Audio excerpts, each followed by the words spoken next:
All right, guys, welcome back to the Sex and Bacon podcast. On today's episode, I have with me the lovely Jessica Williams, and today we're going to talk all things non-monogamy, which is everybody's favorite topic and seems to be a very big thing lately as we kind of evolve in our sexuality and relationship. So, thank you for being here, Jessica. Absolutely. Thank you for having me. Can you kind of give everybody just a little bit of background about what it is that you do and the journey as to how you got to where you are now? Yeah, definitely. So I am, by professional background, licensed therapist, and recently started doing coaching as well. So therapy is solving like a clinical problem. Coaching Mhm. is like solving non-clinical problems. So pretty much everything else. So Okay. definitely like a bigger reach and being able to help people. So kind of where did I come to coaching too.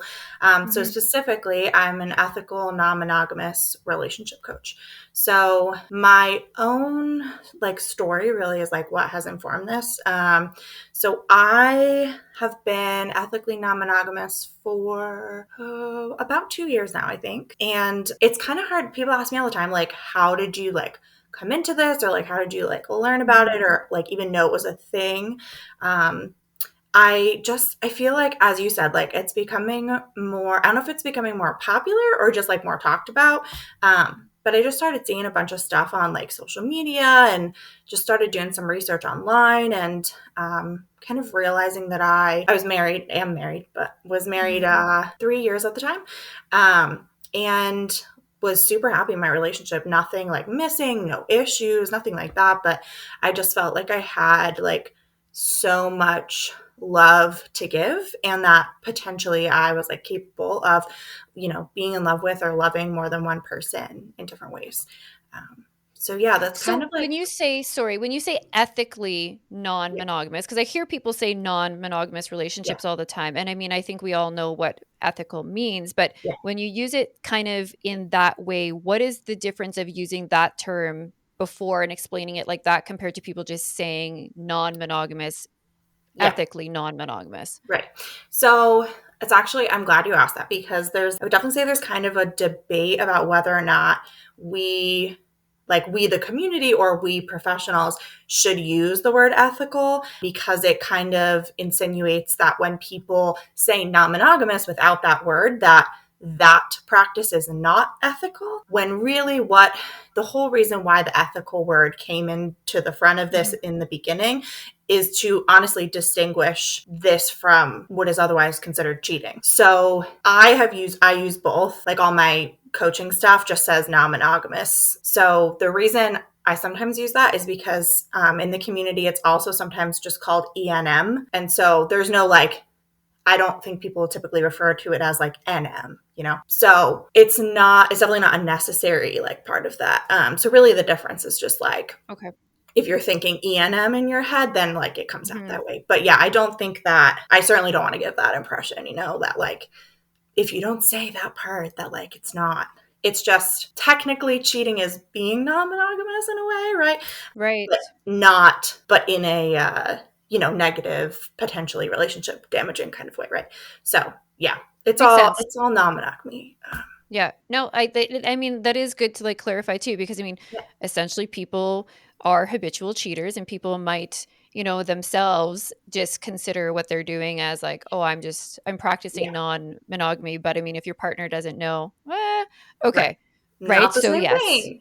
Yeah, No, right? So yeah, I get what you're saying by saying that it's like, okay, both parties are consenting. We're both in this agreement of this yeah, relationship lifestyle together.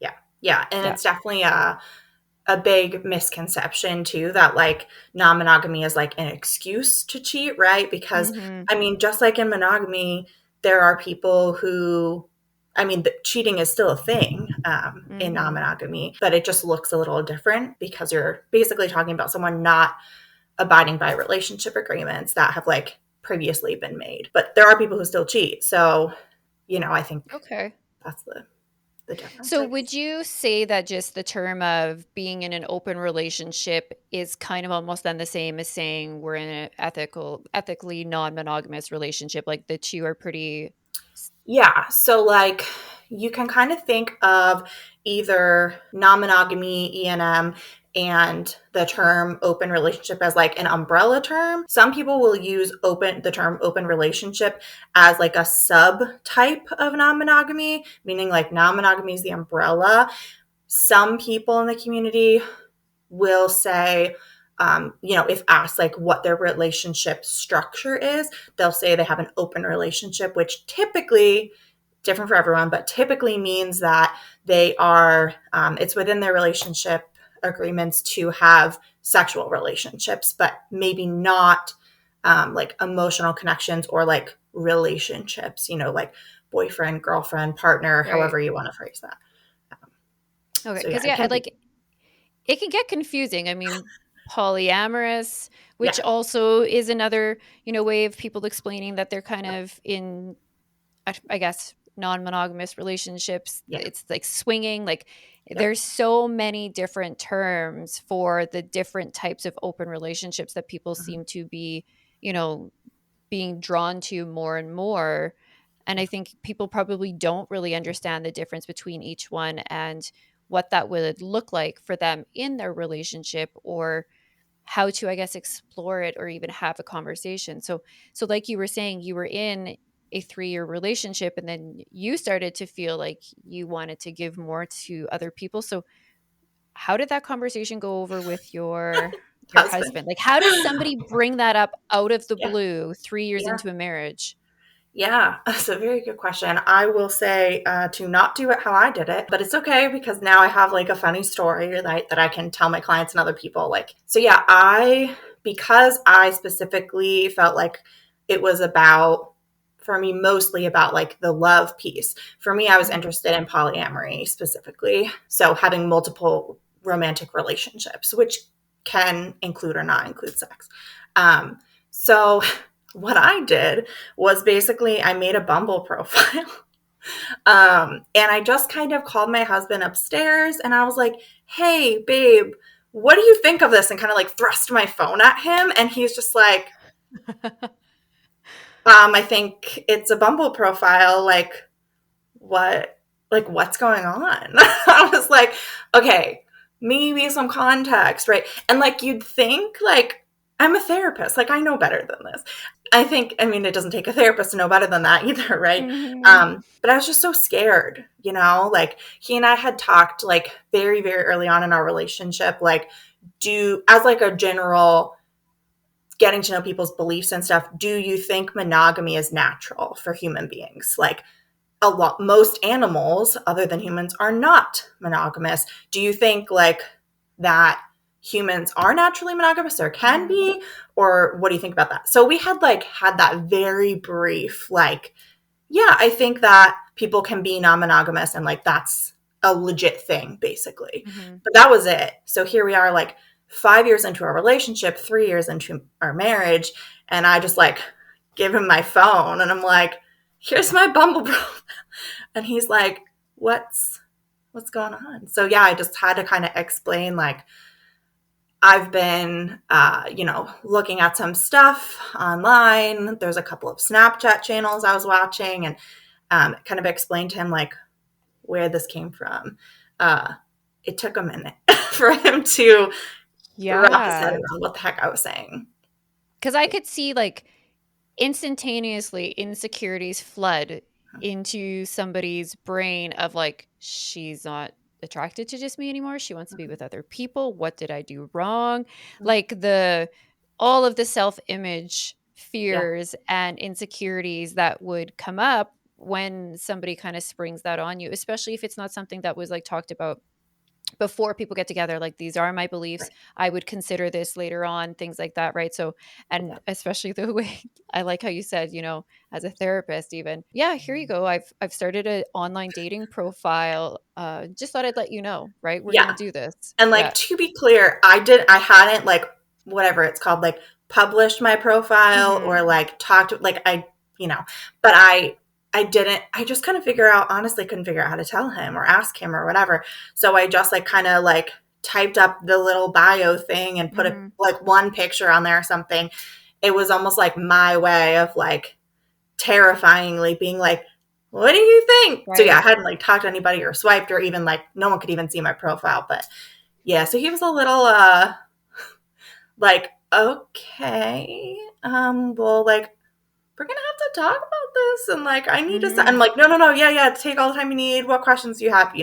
But yeah, I would not suggest doing it that way for sure, and I would never like coach someone to do it that way. But that Right. is what happened, and I'm very lucky that my husband is a very understanding person. um, Yeah, absolutely. So this came up as a profile and then what, he kinda sat with it, then you guys decided to talk about it, try it, like, that's a scary territory for people to, start out and to figure out together, and I could just imagine how triggering that would be for myself, obviously, through things that we've gone through and stuff like yeah, that. So, I mean, as a therapist and then becoming so you weren't a coach quite yet right. into the but then because you opened up into the lifestyle, it Mhm. was something then you decided to look into and add to Yeah. your practice. Right. Yeah, exactly. I was like, well, I definitely could have done that better.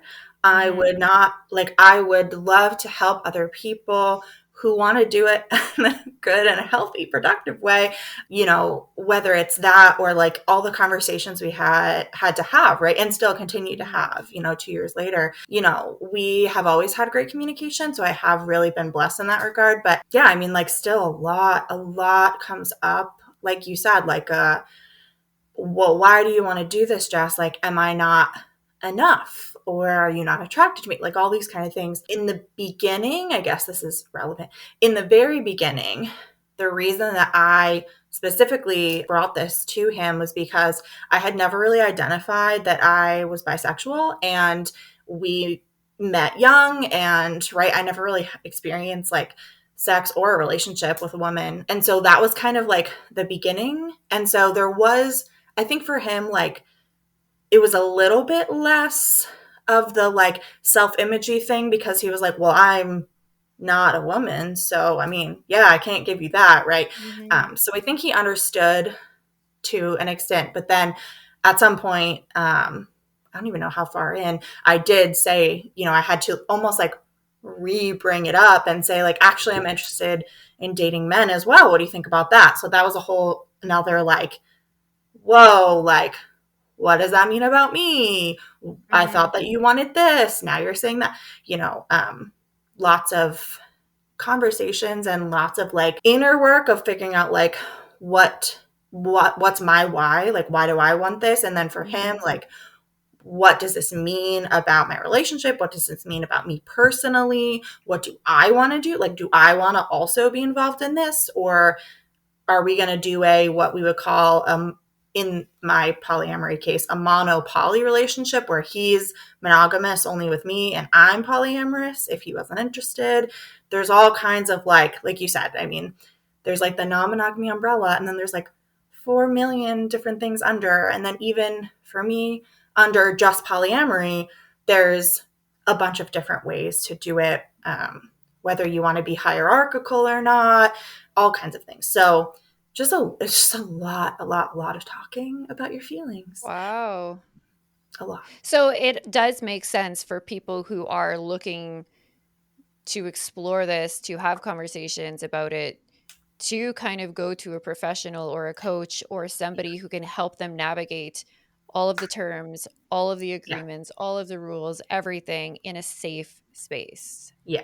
I definitely think that like having that like mediated space, like Mhm. in my case, like with a coach, like I can now help people kind of go through that, right? Like, Mhm. what's your why? Like, what's your why? What's your why? What do you want? What do you want? What does that look like? How do you feel about sex, PDA, social media? Do you want to meet the people that your partner is engaging Mhm. with or not? Do you want to be friends? Do you want to be acquaintances? Do you not want anything to do with them?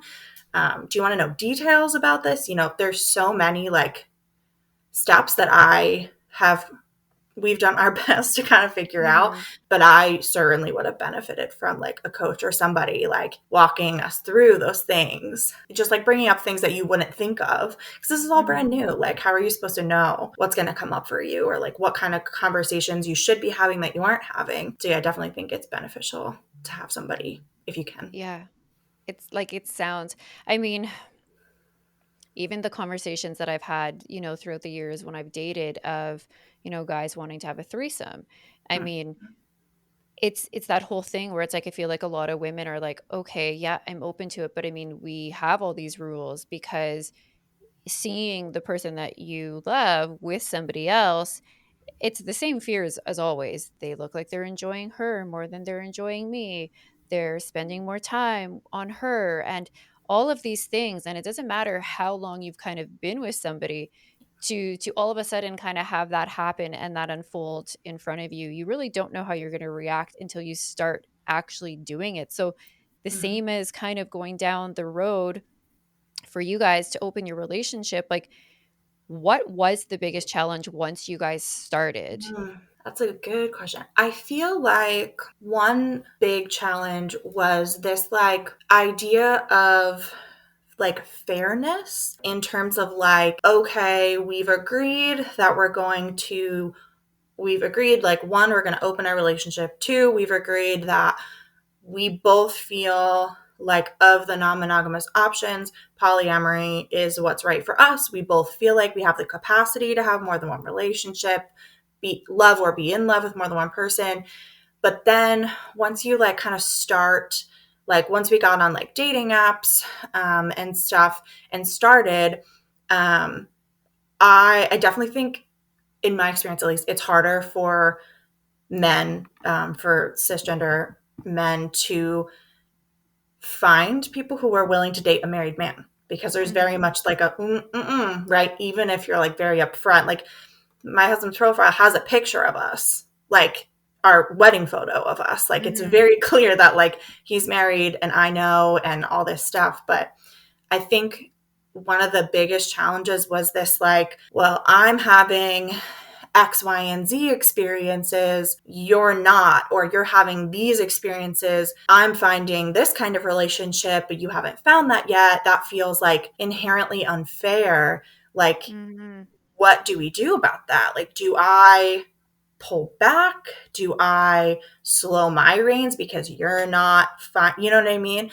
And then even at a certain point, like there can be this, like I kind of described, like we definitely aren't like monopoly where like he dates and all that stuff, but I have a second, what I would consider what I do consider him a lifelong partner. Like we intend Mhm. to be together forever, same as me and my husband. Whereas my husband doesn't have any like solidified relationships that he's like labeling like that right now. So then there's this weird like, are you good? Are we good? Like, are you sure? Because you're not having what I'm having, but maybe. I think we had to learn over time, like it's not about fairness or like Mhm. equalness. It's about what needs do each person have, what does each person have, and are they being met? So if I have a need or desire to have more than one Mhm. long-term relationship and that's not being met, that's one thing, and I want to try to meet that need. Maybe he's not feeling like that, and so it's okay that he doesn't have that because he's good, right? But that's really Mhm. hard to like wrap your mind around, because it just feels, I think we just concentrate so much in general on fairness. And what's really fair in a non monogamous situation is that each person's needs are being met, whatever that looks like.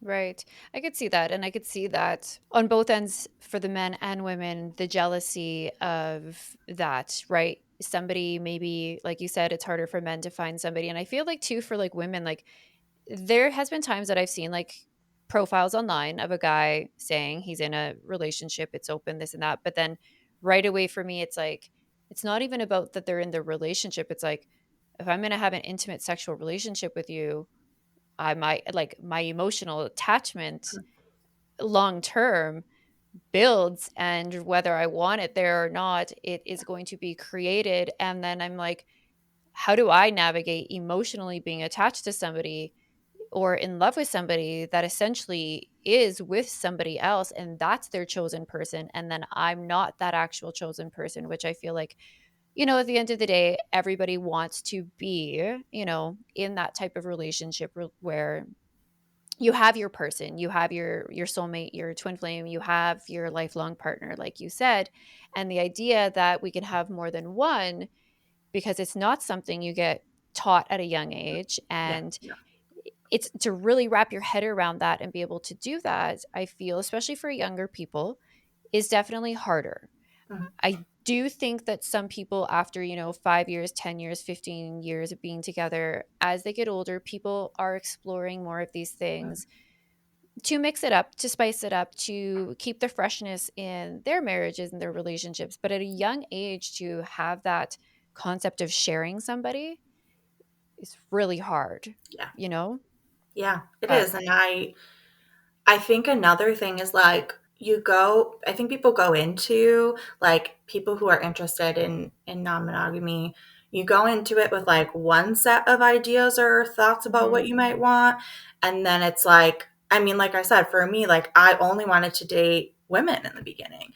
And I went out with, I don't know, probably 4 or 5 women and was in 2 relationships with women. And then wanted to also like change my settings on my Mhm. apps and be open to men but also trans and non-binary gender non-conforming folks, Mhm. and made a lot of other connections. And I wouldn't say that I think I knew I had the capacity to be in love with 2 people at the same time, but I definitely didn't go into it like on the apps. I wasn't like thinking I want to find a second life partner. I want to Mhm. find a person that like apart from the legality of it all, I'm essentially at some point feel married to, right?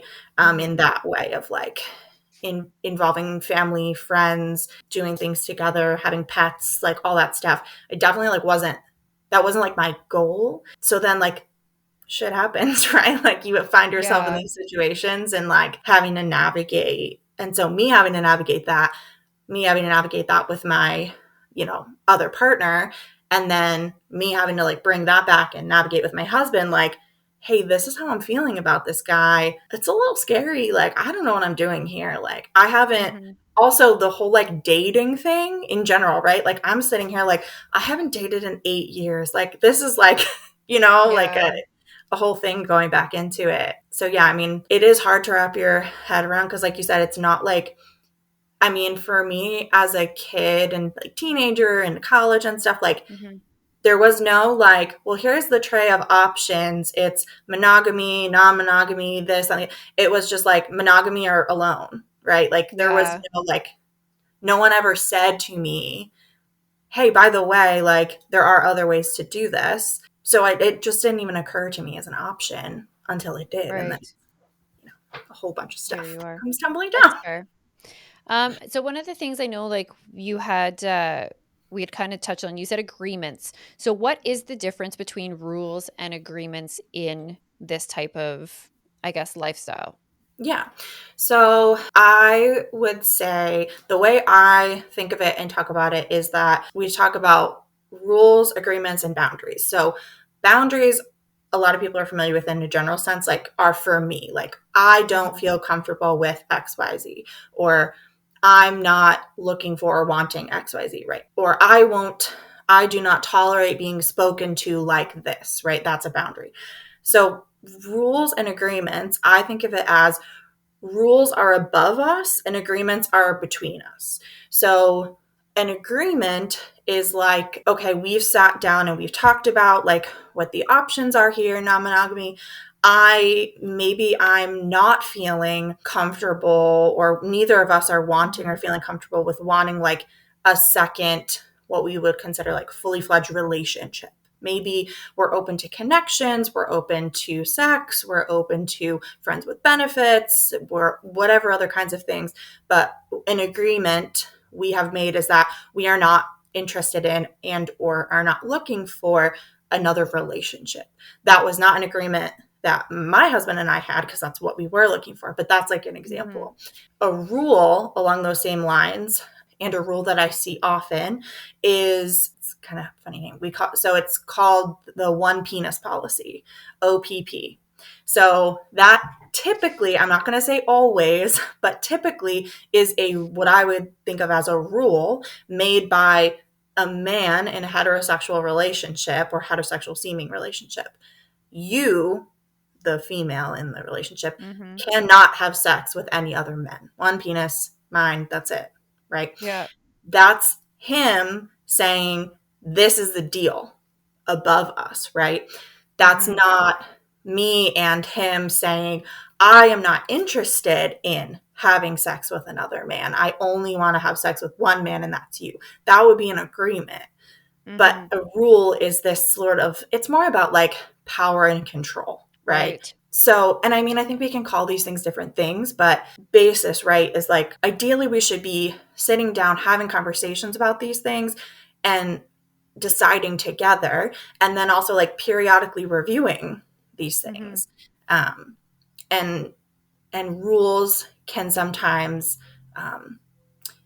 agreements feel more like, we're making decisions together, whereas Right. rules can feel more like, well, he said this or she said that, or I'm not allowed to whatever, right? Not being allowed to do something is very different from Mm-hmm. my partner and I agree that we don't whatever. Um, Right. Yeah. Okay. That makes sense. Which, I mean, sometimes when there's rules, it's almost like that part inside of you, it's like you're more drawn to breaking them. yeah. I know that's super childish, but like when somebody tells No, you me want to be a I rebel, can't right? do something, yeah, I'm like, Yeah. or can I? Like your inner So, child comes out and you're like, I am going to eat another cookie. You can't tell me I can't. yeah, Yeah. right? Hmm. I am going Yeah. to have two penises and I'm just not Yeah. going to tell you, right? You're just So, not going to know. Yeah. yeah, And then, right? like, Yeah, that's how we got into trouble, right? Because now yeah, we might be in a non monogamous, agreed upon relationship, but now cheating is happening, even though, right. so that's why I think, like, it's much better if we can just sit down and come to agreements that we both, Hmm. even if it involves some level, which it almost always does, some level of compromise of like, this is a relationship agreement we have right now. We'll see how it Hmm. goes. Let's revisit this, right? Rather Yeah, than like, no, you there can't do this thing yeah, because I said fair. it's not So, a good recipe. do you ever find though, like in your coaching and then also being like a therapist as well, that you have people that come in, they're looking to have these conversations, looking to possibly, go down this road, but they can't come to an agreement on what that's going to look like. Or I guess like one person just isn't willing to go to the extent as the other, and that people actually end up separating because of the differences of what they're actually really wanting. Yeah. I mean, of course that happens. I mean, Hmm. relationships end for all kinds of reasons, right? I think a lot of times when people, and this can even come from the community as well, and I get it, like, it can appear a lot of the times like this couple opened their relationship and then they split up. So clearly, opening your relationship is detrimental, right? Like, that's why. Right. And like, it's not quite cause and effect like that. Like, I have had coaching clients, or people I'm talking to about coaching that kind of, it's more like, I entered into this conversation with my long term partner. We talked about it. I want this. He or she wants that. And in so doing, I have discovered a lot about myself Hmm. that I now feel stifled in this relationship. Or maybe like in the discussion of agreements or like where we're going to go with this, something comes out that like isn't nice to hear, right? Or is Hmm. like, wow, okay, you think that that's how our relationship goes? Like you think. So, I mean, yeah, I have worked with people who they either decide to open or they start that conversation and it ends, their Hmm. relationship thereafter. Do I think that it's like cause and effect. No, I think there's a lot, like humans are complicated. Like there's a lot more Mhm. to it than that. But yeah, I've dated people who they've well, one thing that we call it in the non-monogamous community is sometimes you do have a breakup, right? Where you're Mhm. done. Like there's no contact, there's no the way we traditionally think of breakups in like rom-coms, right? But there's this other kind of concept that sometimes people will lean toward called de-escalation, where maybe they are married, monogamous, their finances are, they're financially entangled, they live together, etc. And then maybe they have this conversation and they realize like we are actually not on the same page about as many things as we thought. I don't want to lose you from my life entirely, but I no longer want to be this entangled and with finances, living together, Okay. whatever. So I also know people who have chosen to de-escalate a relationship where they maybe get separate places to live, or they decide to split up their bank accounts again because maybe there's Mhm. some like feelings about money and spending it on other people and like that kind of stuff. So I also know people who have in a very healthy way, gone through Mhm. it and decided to like almost just like keep a relationship. It's not relationship ending, but take a Mhm. step back and like decide to do what really feels like it's best for both people involved without cutting it off entirely. Ah, okay. I've never heard that term before, but I like it. It makes sense. What does a coaching process then look like? Is this something where it's like people can kind of come to you and it's like, it's like, okay, in one session we have this type of conversation, or is this like an ongoing, a few weeks, a month kind of check in? Like, what does that kind of look like for people who are, wanting to have these conversations with, I guess, a mediator, somebody who's experienced in Yeah. the community? Yeah, so I mean, there are lots of non-monog coaches out there and they do it differently. Right now, the way I do it is I am about to launch in May my group coaching model. So it'll be 12 Hmm. weeks, all encompassing. And we go from like your why, like what are you hoping to experience here, get out of this, what draw you to this, all that Hmm. kind of stuff. And then going through like really kind of 1 week of like recorded content and then coaching calls twice a week with the whole group, going through a lot of these topics, right? So, like, how do we have the relationship agreement talk? What are things we should talk about? And I have like a whole worksheet that you can go through with your partner there. So it's kind of like 12 weeks of like different topics. And then I do also, because I know there's also a big need for those people who like maybe they're still like alone in their head about this, right? Like they want to have Hmm. this conversation with a partner, but they don't know the first thing of like how, and want to know how to not make a Bumble profile and just thrust it in their partner's face. So also do like a 1 month mini program where it's like 4 sessions one-on-one and some recorded content of like how to have this conversation. Then you have it, you come back, we debrief. And then if you want to bring your partner to the fourth session because they're like interested and like willing to talk about this more, then we can kind of like do that piece together and then kind of go from there. So that's where Okay. I am, but there's Okay, lots so of. you do get people who like come to this as a single individual, Mhm. almost kind of trying to find the way of the courage and the sport to even have the Yeah. conversation with their significant other. Do you find it's more men or women that are seeking this out to start before bringing it to their partner's attention? That's a good question. It really is a mix of all genders.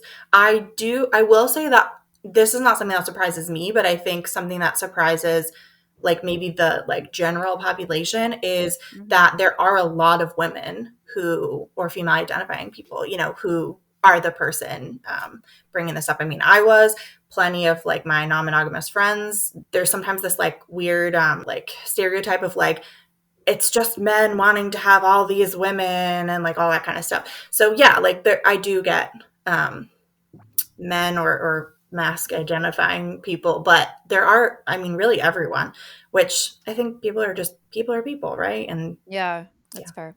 What do you find is, I mean, there's obviously a lot of fear for people who aren't interested in the lifestyle. They project onto people who are in the lifestyle. Like, what do you think the biggest driving force for, men and women who are so judgmental towards this and have so many fears and like the project that onto, I guess, non-monogamous couples? Where do you think that that really stems from? Yeah, I mean, I think that in general, an opinion, someone said this to me today and it really hit, like someone's opinion about something, especially if it's in a derogatory place, is just a reflection of like what's going on their inner Hmm. world.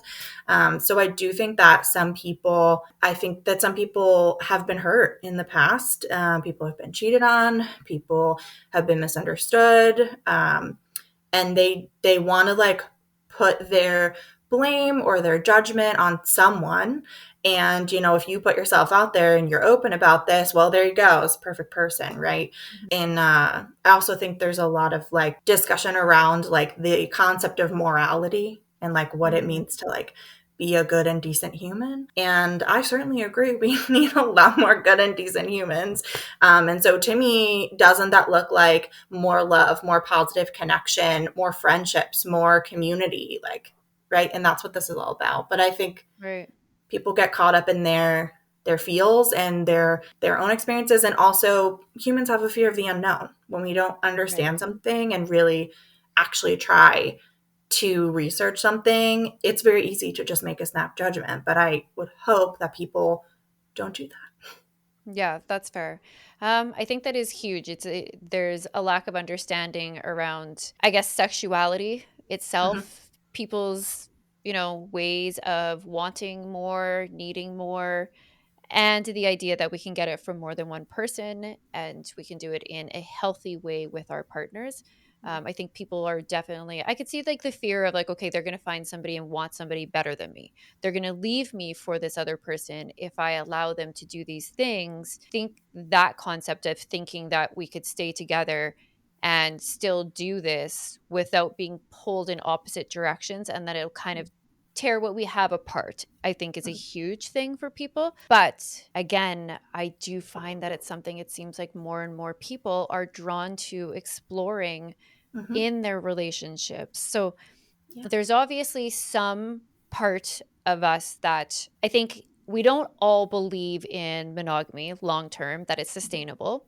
And unfortunately, the way that people have kind of gone about it is by cheating or is Hmm. by breaking up, is by doing these things. And it's like you care about that person, you love that person, but you just have this drive and this interest to be with other people. And so essentially it ends up tearing you guys apart regardless. Whereas Yeah. seems like a safer, healthier alternative Yeah. to being able And to explore that. yeah, and I mean, it's not, I think the important thing is like, we're not saying that, like, if someone is cheating or has had an affair or whatever, that like Hmm. this is going to fix that, because it's not, right? You have to be in a good, stable place to start this out. But Hmm. like, it is a choice, right?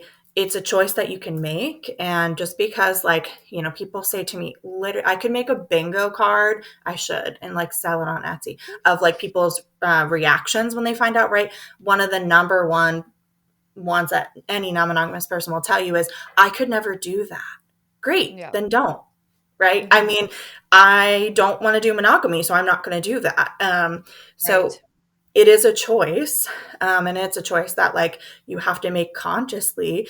But yeah, I mean, if you are a person who's feeling like, like, I don't know, I can't really explain it, but there's this like part of me that I kind of just Hmm. like, part of me wishes I could have sexual experiences, romantic experiences, platonic, even, like, Yeah. deep connections with more than just the person I'm with currently, then by all means, please, like, let's do this in a healthy way, right? And like start that conversation before it Right. gets to the point where you're feeling like, if I don't like step out in some way, I'm gonna like explode because I'm not being who I am, right?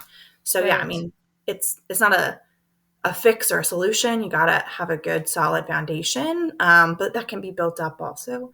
But yeah, I mean, I think people don't know what they don't know, and they Hmm. might judge things. And I think, it's a choice like anything else. Sexuality is a spectrum, relationship structures are a spectrum. You gotta find what works for Hmm. you. No, absolutely. And I love that. And I do think that people should be more open minded to accepting other people's choices in their Hmm. relationships Hmm. without feeling like it has to affect theirs. Because I've seen that before where it's like, okay, you have couple friends and all of a sudden one, group of a couple might open up their relationship and then all of a sudden those couples don't want to hang out with them anymore because it's like I don't want you giving my wife or my husband It's ideas not that they can have sex contagious. with other people, Yeah, yeah, and it's like yeah, that whole fear of, well, they're going to want that the more that they hang out right. with you. So now that you've done that and now that we know that you're in that lifestyle and this is what you guys are doing, okay, we can no longer include you in our Mhm, things, mhm. right? Yeah, it Yeah. happens. I am very, very lucky that that has not been the case with our Hmm. joint friend group. They've all been great. They've had questions and like, I don't know, I Yeah. don't, but they've been great. But yeah, absolutely. I mean, it's kind of like, it reminds me of like when my husband and I got a motorcycle, and one of my friends was like, oh my gosh, don't tell my husband that he'll want a motorcycle. And I'm like, Right. but it's a choice. Like, you don't have to spend that Yeah. money and do that thing, you know? Yeah. So, yeah, that can happen for sure. Yeah. But like you Absolutely. said, it's everyone's choice. No, You for do sure. you. It's not your relationship, you know? Yeah. Awesome. Well, honestly, thank you so much for being, Yeah. coming on here and sharing this with everybody. So, for everybody listening who is maybe curious and they want to Mhm. explore this, they want to learn more about it, and they want to have somebody help them navigate these conversations, where can people reach out to you? Where can they find you to get more information on your coaching? Yeah, for sure.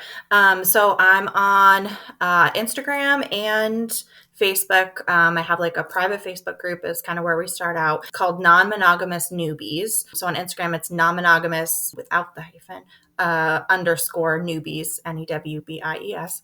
And on Facebook, same thing. It's the group is just called Non-Monogamous Newbies with some more words after that. Mhm. And currently working on my website, which is www.both.andcoaching.com. So both too, you know, Yeah. and we can have this feeling and this feeling, this person and this Yeah. person. So both.andcoaching.com. And then my email's the same. So it's just Jess at both.andcoaching.com. So people can email, can DM me, Facebook Okay. message me. Super open to talking to anyone about any of this stuff, and would love to help as many people as I can. You know, it's hard in the beginning. I know that for sure. And I would have loved to have somebody to support me like this. So just Yeah, trying to pay it absolutely. forward. Yeah, I think it can make a huge difference of having people in your corner and having people who are going through the same things to be able to reach out to them, to be able to ask them how they've handled it, how they navigated this, compared to, talking to all your friends and family who are Yeah. not part of this and aren't willing to, Mhm. and you just hear them be like, well, don't do it. Why? The Yeah. judgment. So it is amazing that there is a community that people can kind of join to learn more, to hear more, and to be feel supported and encouraged to, Yeah. opening up their relationship. So, yeah, Absolutely. thank you very much for sharing your experience as well. I feel like we could really kind of go down a rabbit hole with more of this, and we'll have to maybe do that at another time as well, because I do Sure. love having these conversations, and I think it is really important for people to start to normalize these different types of relationships. Doesn't mean it's for everybody, Yeah. but for people who are curious and want more and are willing to kind of try it, I definitely think it's important to have. Yeah. Absolutely. I appreciate the opportunity. Awesome. Well, thank you. And for everybody listening, definitely reach out, check out her page, and go see what she has to offer. And the course, the workshop, the 12-week program, I mean, that sounds like an amazing first introduction and step to kind of learning more. So Yeah. awesome. Thank you Thanks, so much. guys.